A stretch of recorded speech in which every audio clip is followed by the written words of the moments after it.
स्वागत करते। फेंगल चक्रीवादळामुळे राज्यात पुढील 3 दिवस पावसाची शक्यता। तळ कोकण, मध्य महाराष्ट्रात येलो अलर्ट। हवामान खात्याचा अंदाज।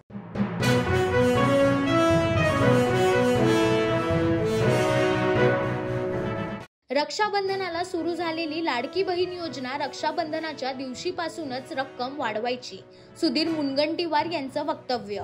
बहिणींना आता 1500 ऐवजी 2100 रुपये मिळण्यासाठी पुढच्या वर्षीची वाट पाहावी लागण्याची चिन्ह।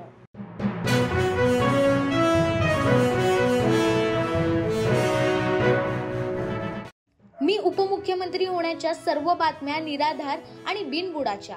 श्रीकांत शिंदे यांचं स्पष्टीकरण। पक्षाचं काम करण्यासाठी केंद्रीय मंत्रीपद नाकारल्याची दिली माहिती।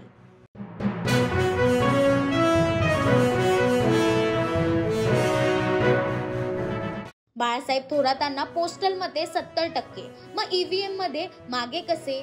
ठाकरे गटाने प्रेझेंटेशन मांडलं।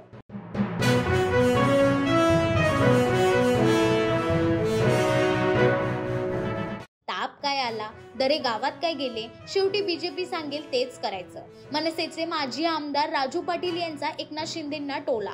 ईव्हीएम वरही घेतला आक्षेप।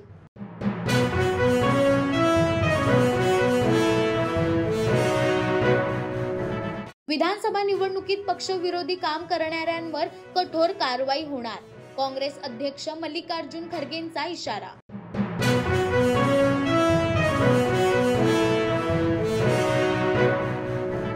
गरज सरो, वैद्य मरो, हीच भाजपची भूमिका।